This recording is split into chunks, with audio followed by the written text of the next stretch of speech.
there are three habits that are probably destroying your iman. And these three habits are so common among young Muslims, maybe Muslims aged like me or you, 16, 17, 18. And the reason why is because unfortunately nowadays, Muslims are acting like non-Muslims, especially the young generation. The young generation, people like me, are being influenced by people who are not Muslims, by kafirs. Whether it be through social media or YouTube or any other form of media, we are being influenced by non-Muslims, and we want to act like non-Muslims. And that's leading us to wasting so much time and getting into very bad habits. So inshallah, you'll be able to break these bad habits, because these things, in a lot of cases, are the reason why your iman is chained and why your iman is not as high as you would like it to be. The first issue, and this is something that honestly I do struggle with, is delaying salah. The Prophet ﷺ says that one of the best deeds that you could do is praying specifically on its time. And being punctual with your salah is extremely important. In fact, being unpunctual with your salah, basically not doing it on time, is going to lessen the rewards of it by a lot. And at the end of the day, it's all procrastination. Maybe if you delay your salah, if you're a person who does that, you'll see in your life that you delay a lot of other things. Maybe it's your work, maybe it's your studies, maybe you do your homework the last day, the day before it's due. So the root issue you probably have is procrastination. You just don't feel like doing things until the last minute. The solution to procrastination is caring about what you do more. For example, a person who doesn't really care about salah is not really going to prioritize praying salah on time. So most likely, if you're delaying salah and you're not really praying it as much on time as you should, then you probably don't care about it enough. And the way you fix that is by learning more about salah. The more you learn about salah and the more good stuff you learn about it, the rewards of it, for example, the more likely you are to pray it on time. And another very powerful thing that you need to be doing is praying in the masjid. Because when you pray in the masjid, it's like a strict deadline, right? You're not going to be able to procrastinate on your masjid prayer time or whatever, because you're going to have to pray at that time and come to the masjid at that time. So a very powerful technique to break, delaying salah is to go to the masjid more often, because you literally will not be able to delay your salah. Now, the next habit is probably the most common, because I see literally everybody doing this, and that's wasting time on social media or video games or any form of media. Now, honestly, you probably already know that this is a problem in your life.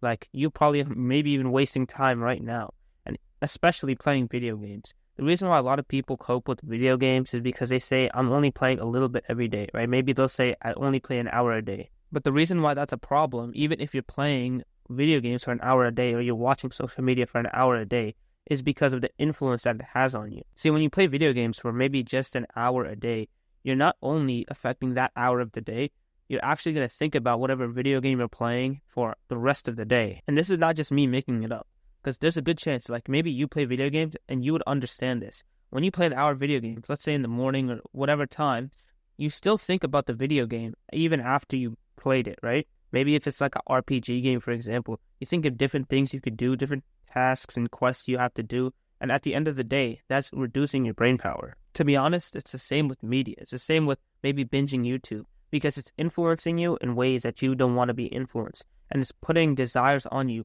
that really you don't want.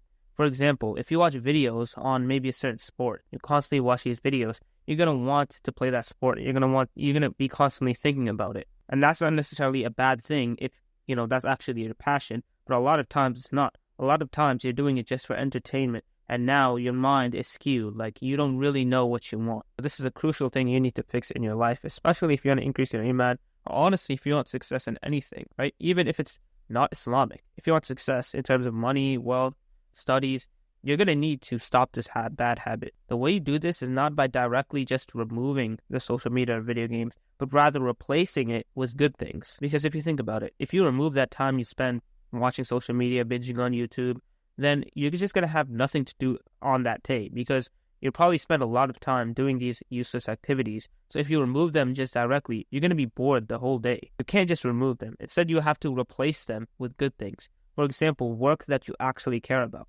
Maybe it's making videos for you. Maybe it's a business that you want to work on. Maybe it's gaining knowledge in terms of your religion. Whatever it is, you need to replace it. Another thing is set your work earlier in the day, and also set aside time for entertainment, maybe in the later part of the day, which is what I do. Because I'm not going to lie, like, you don't want to spend the whole day just doing work and having no time for maybe a little bit of entertainment, right? A little bit of entertainment is okay. I'm not saying you have to spend 24 hours a day working, but make sure that entertainment is after you finish your work, after you finish the things that are important to you, and make sure it doesn't go into conflict with your work. So maybe do it at the end of your day when you are already finished with everything and you just want to sit back and relax. And the last tip I'll give you with this is choose to be influenced by things that actually matter to you.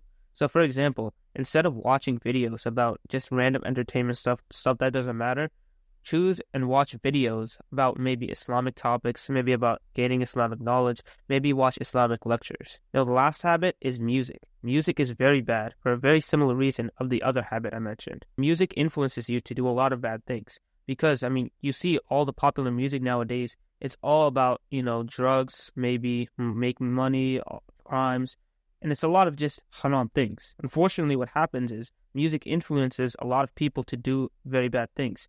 Or at least if it doesn't influence you to do them, it influences you to think about them, and that becomes your desire. So in a way, music kind of hijacks your brain to make you think certain thoughts that are really not good for you.